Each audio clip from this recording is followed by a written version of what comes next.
Boa noite, amigos do Centro Espírita Ibirajara. Estamos mais uma vez reunidos para o estudo do Livro dos Espíritos. Hoje abordaremos os itens da conclusão final, os itens 5 e 7. Estamos terminando essa obra, mas como é um estudo contínuo, logo após o término da conclusão, reiniciaremos estudos pela primeira questão. E é como diz aqui na lápide de Kardec: nascer, morrer, renascer ainda e progredir sem cessar. Tal é a lei. Então temos que continuar nas nossas tarefas, que são contínuas. Para iniciar a nossa reunião, eu vou ler uma página do livro Vida Feliz, psicografado por Divaldo Franco, ditado pelo espírito Joana de Ângeles. Está na página 129. Lê uma pequena página cada dia, na qual encontres alento e inspiração. Incorpore esse dever aos teus hábitos. Ela te enriquecerá de júbilo, clareando as nuvens que possam envolver-te nas horas seguintes e arrimando-te ao bem-estar, caso suceda alguma surpresa desagradável. Todas as pessoas necessitam de um bom conselheiro, e nessas páginas que extrairás do Evangelho, terás a diretriz de segurança e a palavra de sabedoria para qualquer ocorrência. Se os homens reflexionassem um pouco mais antes de agirem, evitariam males incontáveis, já que outros não o fazem, realiza-o tu. Então vamos fechar nossos olhos, elevar nossos pensamentos ao Pai, ao Mestre Jesus, a Maria Santíssima, agradecendo a todos a possibilidade de mais uma vez estarmos reunidos, estudando os ensinamentos trazidos pelos espíritos superiores, rogando a espiritualidade superior, aos mentores da Casa de Ibirajara, que possa me intuir e ajudar a todos nós nas mensagens recebidas, no entendimento mais cristalino, pedindo também que a luz que nesse momento que nos irmanamos, que juntos vibramos, se irradiem a todos os locais do nosso orbe, iluminando os corações e mentes de todos os irmãos que passam por situações mais aflitivas, aos irmãos que ainda não conhecem o Senhor, mas que com certeza terão seu momento de despertar. Que a sua luz siga nos iluminando, agora e sempre. Que assim seja. Bom, então vamos começar a conclusão. Como Gabriel Mendes falou na outra sexta-feira, na sexta-feira anterior, essa parte final é um diálogo que Kardec vem trazendo sobre como se consolidou esse estudo, né? Como se consolidou a proposta da doutrina espírita. E nesses 3 capítulos ele tem uma proposta interessante de uma regra de 3 que vai se repetir, e eu optei para trazer dessa forma o estudo para nos facilitar um pouco, talvez mais para me facilitar do que a vocês.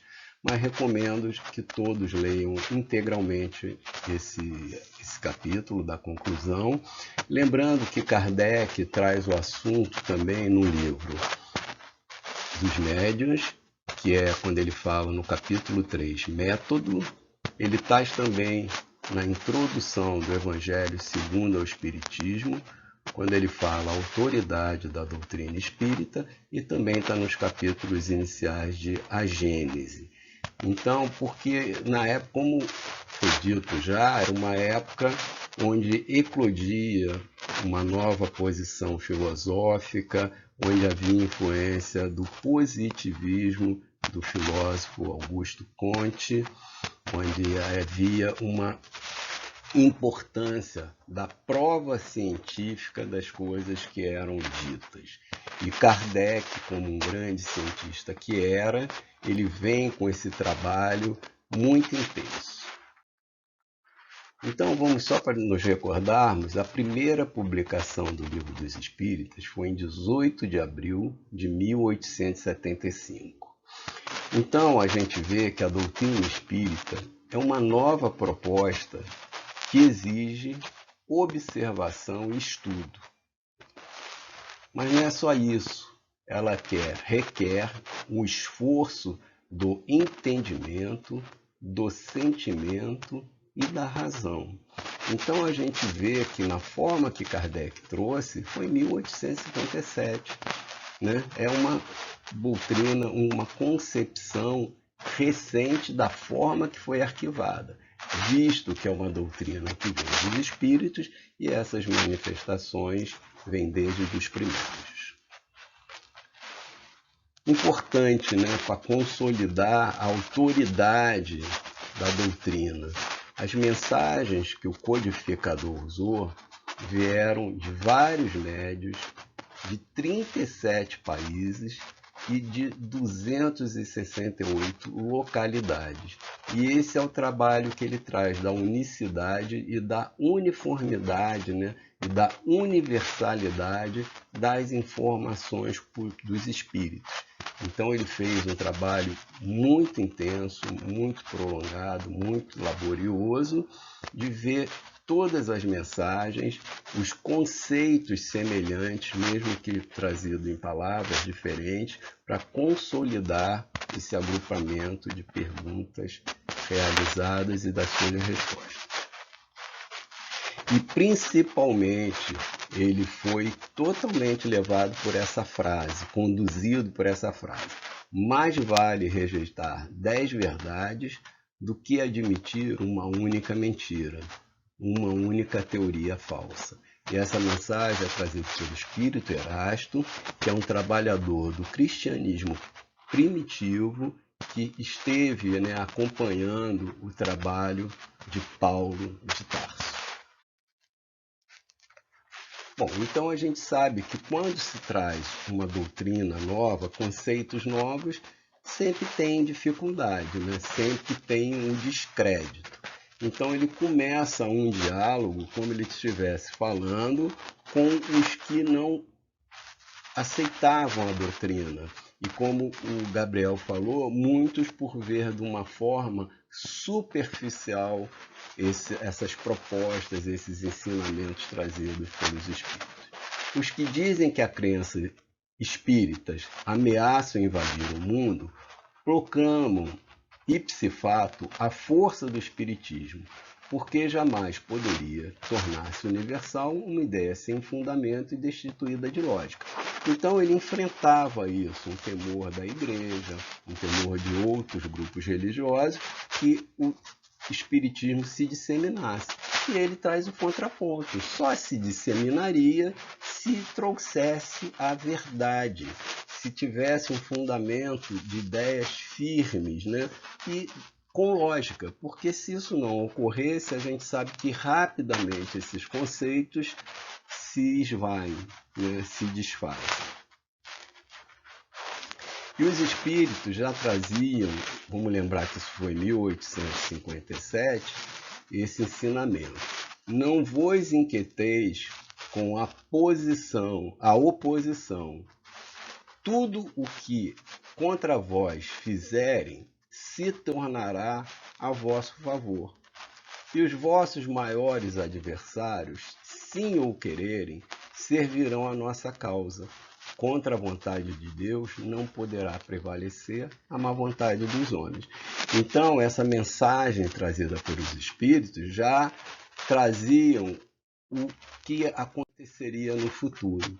E aí eu trago o exemplo do Auto de Fé de Barcelona, que é uma expressão cunhada por Allan Kardec, referindo-se a uma queima de livros espíritas que ocorreu em Barcelona em 1861. Então a gente vê que a mensagem dos espíritos é de 57, mas já trazia o alerta para um fato que ocorreu em 1861.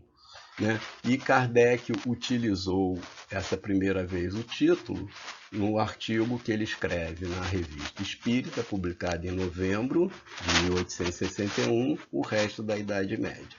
E ele fazia o seguinte comentário: graças a esse zelo imprudente, todo mundo em Espanha vai ouvir falar do Espiritismo e quererá saber o que é. É tudo o que desejamos. Podem se queimar os livros, mas não se queimam as ideias. As chamas das fogueiras a superexcitam em lugar de abafá-las. As ideias, aliás, estão no ar e não há Pirineus bastante altos para detê-las.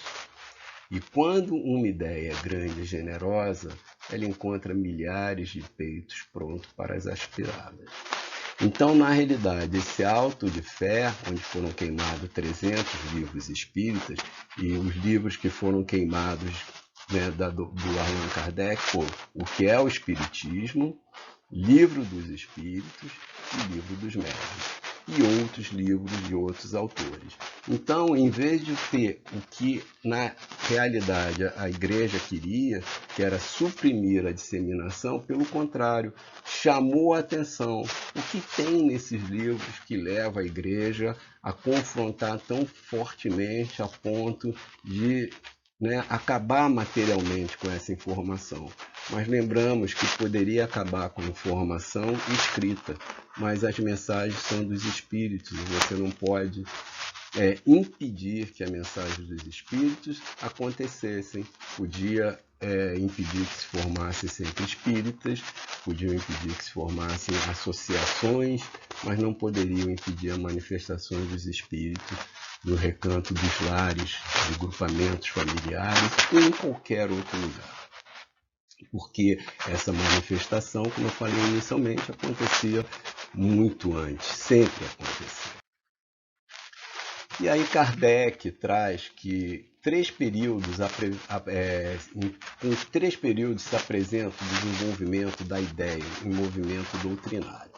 O primeiro, da curiosidade, que é a singularidade dos fenômenos produzidos dispersos. Então aqui ele está se referindo ao evento das mesas girantes, quer dizer, muitos foram levados na primeira etapa por isso, por um fenômeno que despertava a curiosidade.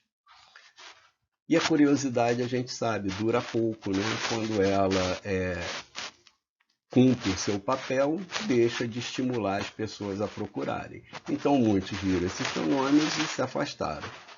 Mas aí tem o segundo período, que é o do raciocínio e da filosofia, que era o período que passava nesse momento já um grupo posterior só à curiosidade. E o mesmo não acontece com o que desafia a meditação séria e o raciocínio. Então, quer dizer, esse segundo período traz um desafio, né? Não é como a curiosidade, que só traz aquele momento, né? Ela não tem esse desafio. Esse momento trazia desafios à meditação e ao raciocínio. E o terceiro é da aplicação e das consequências desses ensinamentos da filosofia, da análise da razão, e que Kardec diz que virá inevitavelmente. Então nós sabemos que com a lei do progresso, esses ensinamentos virão naturalmente, não só na doutrina espírita, mas em todas as outras religiões, pois haverá sempre uma convergência para o bem maior, para a verdade.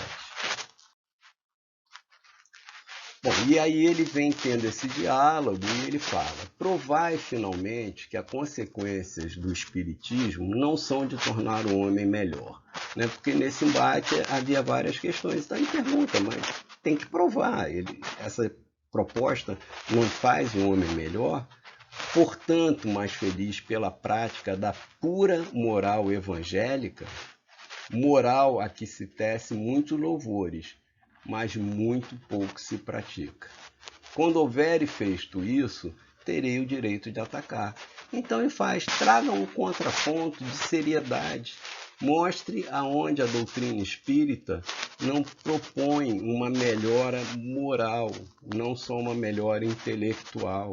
E essa melhora moral é que vai nos tornar mais felizes pelas boas práticas, pelas práticas do amor, né? Então, e muitos que contradiziam a doutrina, que se botavam contra, ele fala que teciam muitos louvores a morais, mas praticavam, né? Então a gente via naquela época e vê agora, né? A gente vê muito falar e pouco se praticar. O Espiritismo não é a obra de um homem. Como ele já falou, nem um livro, é uma obra geral. Porque se fosse a obra de um homem, você podia cercear esse homem e acabar com a disseminação. Mas não acabariam, porque, como a gente viu no início, as manifestações ocorreram em 37 países. Então, se impedisse um lugar, aparecia um outro. Né? Teve mais de 200 localidades. Na mesma localidade, você ia suprimir um grupo e apareceu outro. Então, ninguém pode inculcar-se como seu criador, porque ele é tão antigo é ele quanto a criação. Então, desde o tempo da criação, já existiam manifestações dos espíritos. E Kardec sempre frisa, ele foi um codificador, ele não foi o criador da doutrina. A doutrina pertence aos espíritos. E a doutrina espírita, longe de opor a difusão da luz, ela deseja para todo mundo, que não apenas um grupo a detenha. Ela quer que se dissemine esse ensinamento do Cristo, né? Ensinamentos que Deus nos traz através do Cristo e dos espíritos superiores a trabalho e ordem de Deus. Deseja para todos o mundo. Ela não reclama uma crença cega. Quer que o homem saiba por que crê. É a fé raciocinada, apoiando-se na razão. Será sempre mais forte do que se apoia em nada. Então, se você se apoia na razão, muito mais firme será a sua fé, porque ela será uma fé que você não se abalará. Os que se apoiam só no nada, nas afirmativas, sem comprovação, em algum momento essa fé vai titubear. E ele traz, né? O que traz a ciência espírita moderna? Ela não traz nenhuma novidade, né? Ela reúne em um corpo de doutrina o que era esparso. Então, como a gente já viu, 37 países, 200 e poucos, o que ele faz? Ele vai recebendo as comunicações que já existiam e vai agrupando num livro, uma forma de pergunta e resposta, dando um corpo a essa doutrina, né? Explica com os próprios termos o que só era dito em linguagem alegórica. Ele poda o que é a superstição e a ignorância engendram para deixar o que é real e positivo. Então, por isso que ele foi o codificador, né? Ele trabalha também um grande trabalho da Amélie Boudet, né? Então, eles fizeram toda essa codificação, essa forma, reunindo o que já existia, de forma esparsa e trazendo para a linguagem o que já era dito de forma alegórica. Que interessa aos demais. Haveria um obstar à propagação da ideia dos espíritos. Por que isso incomodava tanto? Porque ela se ergue contra os abusos que nascem do orgulho e do egoísmo. E a gente vai ver que lá no terceiro grupo, quando falo dos inimigos da doutrina, que isso trazia muito desconforto, o orgulho e o egoísmo. Isso era um óbice à disseminação da doutrina. E aí ele segue. O Espiritismo se apresenta sob 3 aspectos diferentes. Os da manifestação, os dos princípios e da filosofia que dela decorrem e o da aplicação dos seus princípios. E aí ele faz um detalhamento, né? Daí que tem 3 graus de adeptos. Os que creem nas manifestações e se limitam a comprovar. Pronto, eu vi que a mesa gira, eu acredito, eu vi, mas não tenho nenhum interesse. né? Para esse, o Espiritismo é uma ciência experimental. A secundária, manifestações de magnetismo, que era muito em voga naquela época em Paris, Kardec era um magnetizador, e pronto, não quero seguir muito nisso. Os que já percebem a consequência moral dessa doutrina, né? Mas muitos percebem, mas não trilham um caminho, né, à frente. E o terceiro grupo é os que praticam e se esforçam por praticar essa moral, que é o verdadeiro espírita, né? Que a cada dia tenta se melhorar, a cada dia tenta dar um passo, mesmo que pequeno, evolutivo. Bom, ele também classifica os adversários em 3 categorias, que eu falei, ele vai fazendo umas regras de 3 grupos. Os que se negam há dos que negam sistematicamente tudo que é novo, ou dele não venho, e que falam sem conhecimento de causa. Então esse grupo é movido pelo orgulho. Eles negam tudo que é novo, eles não têm interesse na evolução, eles se prendem ao passado, né? Ou também há ideias que não partam daquele grupo, né? Que tem um pensamento único. Eles se protegem ali e falam sem conhecer. Eles criticam sem fazer um estudo profundo da doutrina, sem entender. Eu não vi, também não quero ver e não quero saber o que vocês dizem, né? Isso não me atinge. Esses são movidos pelo orgulho. As do que, sabendo muito bem o que pensar da realidade dos fatos, o combatem, todavia, por um motivo de interesse pessoal. São os que estão movidos pela ambição, né? Já entenderam a proposta, mas essa proposta doutrinária pode trazer perdas, né, pessoais ou perdas coletivas. Então esse grupo entende, mas se contrapõe porque se sente ameaçado. Esse grupo é movido pelas ambições. E o terceiro grupo, as do que acham a moral espírita uma censura por demais severa a seus atos e suas tendências. Quer dizer, então a doutrina espírita traz a imortalidade da alma, traz a noção do plantar e colher, traz a noção da ligação de todas as nossas vidas, e isso traz compromissos, né? Então essas pessoas, pelo egoísmo, dizem, eu não quero nem saber disso, né? Isso pode me atingir de alguma forma, né? A cada um, né, as suas obras, então eu nem quero, nem vou deixar isso. Então egoisticamente se fecha porque acreditam que a aceitação ia trazer um grande desconforto, né? Então eu não posso mais agir assim. Eu tenho que controlar essa tendência. Poxa, mas é tão bom eu continuar com esses meus atos, eu continuar com essas minhas tendências. Eu vou mexer nisso agora porque não tenho nada à frente. Então, egoisticamente, continuam se mantendo no mesmo modo de comportamento. E a doutrina espírita também se propõe a trazer 3 efeitos. O primeiro efeito, mais geral, consiste em desenvolver o sentimento religioso até naquele que, sem ser materialista, olha com absoluta indiferença às questões espirituais. Então a doutrina espírita, através de um estudo aprofundado, ela faz um convite para nós olharmos para a nossa espiritualidade.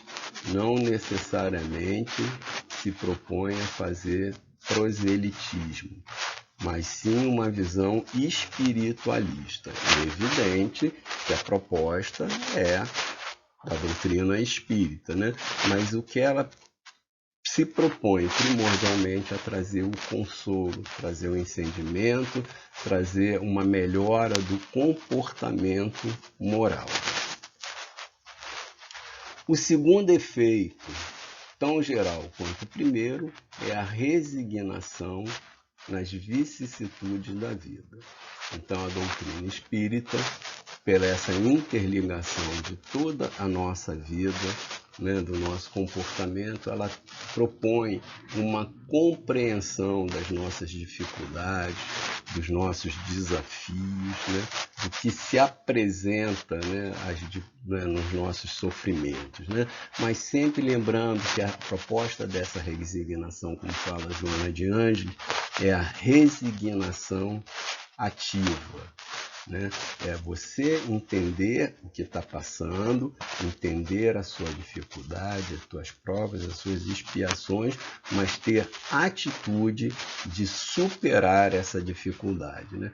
Tem uma frase de Cora Coralina, que eu não vou lembrar, mas diz, né? O sofrimento ou as dificuldades bate todo dia à nossa porta, mas a gente não precisa convidar ela para entrar e sentar no sofá.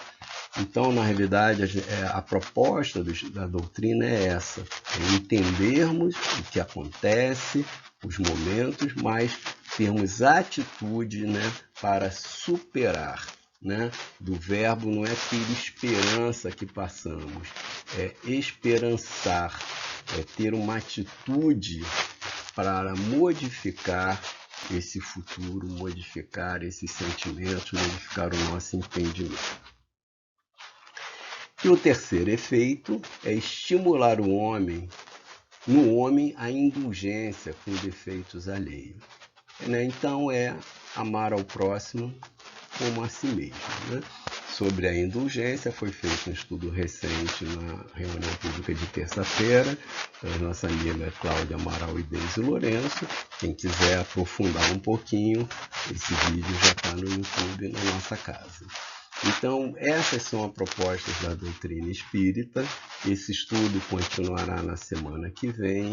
Então, eu quero agradecer a todos que participam conosco nesses estudos, né? Lembrar que esse momento ainda é um momento de dificuldade, é um momento que necessita nossos cuidados de distanciamento social, mas não de afastamento das pessoas, né? Então, esse meio que conseguimos é um meio que nos aproxima, né? Continuar o uso de máscara, higienização da mão por lavagem, ou no momento que não tiver acesso a água e sabão, o álcool em gel, e torcer para que em breve, né, nós possamos estar superando esse momento e podermos estar de novo juntos na nossa casa. Né? Espero que todos estejam bem e aguardamos, né, vocês para a próxima continuação desse estudo. Boa noite a todos, um grande abraço.